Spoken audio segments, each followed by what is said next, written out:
from the time that you were there, won a national championship, and then to the, I guess, Dabo, uh, Clemson slid a little bit, and without Mm-hmm. knocking it, they slid. And I guess you'd say, from my standpoint, they slid in recruiting, maybe because They they didn't did. have the kind of what happened there and what brought them back. Well, I think that when we left, we left them some pretty good players. We had some pretty good players, and our guys recruited well, and they played well. And then Coach Hatfield came in, and his philosophy was a little bit different than ours, and he didn't know the lay of the land, just like I didn't know the lay of the land very well in Arkansas when I went up there. But he recruited a kid that he could get to play a little bit harder. He believed in bleeding the clock to 23 seconds every play and slowing the football game down and all this kind of thing. And South Carolina at that time didn't put out a lot of high school football players either, so he had to go out to Georgia and recruit against Tech and recruit against Georgia and Florida and Tennessee and everybody else is coming in there then, and so we missed a couple of guys probably, and still won 8 or 9 games, and then the people just didn't like. Somebody, I guess, didn't like what they was doing on the football field, but they were doing very good on the football field. So they changed that, and then they brought somebody else in there, and then their philosophy is something, and then you make a change again in 2 or 3 years, and then you make another change 2 or 3 years, and there's no consistency of what kind of player or what kind of philosophy you're going to have bringing in there. And a good example of that is Coach Beamer when he was at Virginia Tech, and y'all probably know Frank too.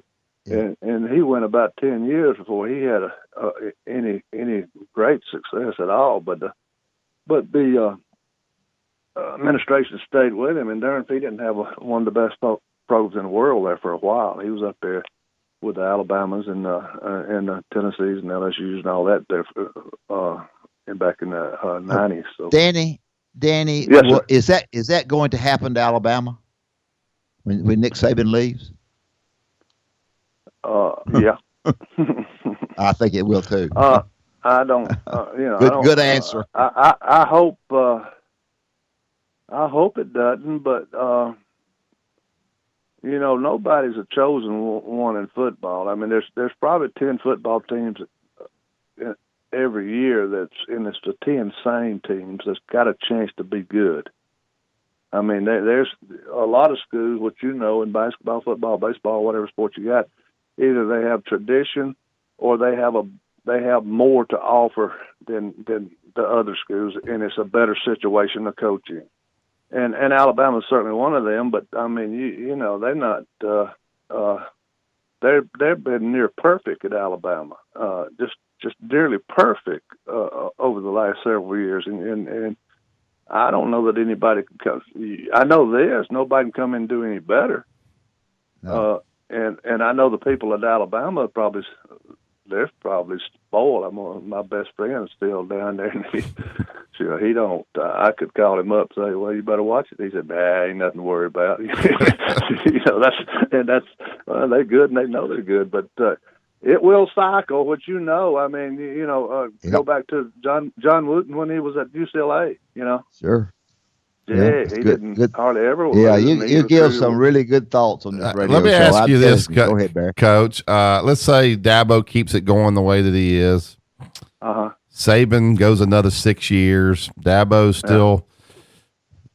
Yeah. Alabama calls Dabo. Dabo picks up the phone and calls you and says, "Coach, I'm from Birmingham. Alabama. I went there. What should I do? What would you tell him, Coach?" Well, I'd say how much they're going to offer you. Oh, that's going to be a big number. And number one, you don't need it because you already got it here. And number two, if you want to retire, go on down there because they're going to get rid of you. I mean, if you want to stay short and leave, but you got everything they got, and probably, and I don't want to, all the people up here, I don't know if they listen to Birmingham anyway, but that's a different league down there and up here. You should be better than almost everybody you play, facility-wise, contributions, things you can offer, facilities and everything at Clemson than Virginia Tech or Duke or North Carolina State, North Carolina. The people you have to play.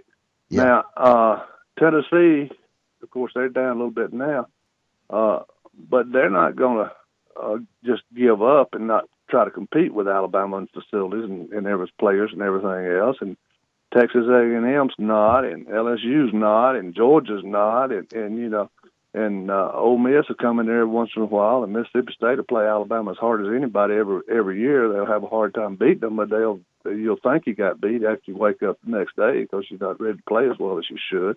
But it's just tough. One year when we was at Arkansas, we had a decent year and won our division on our side. Well, we nothing against Vanderbilt, but we were on that level with South Carolina, Vanderbilt, and all those. And our rotation game, we dropped Vanderbilt and picked up Florida. Now that wasn't a good move, but we didn't have any choice on it. That was just our rotation game that particular year.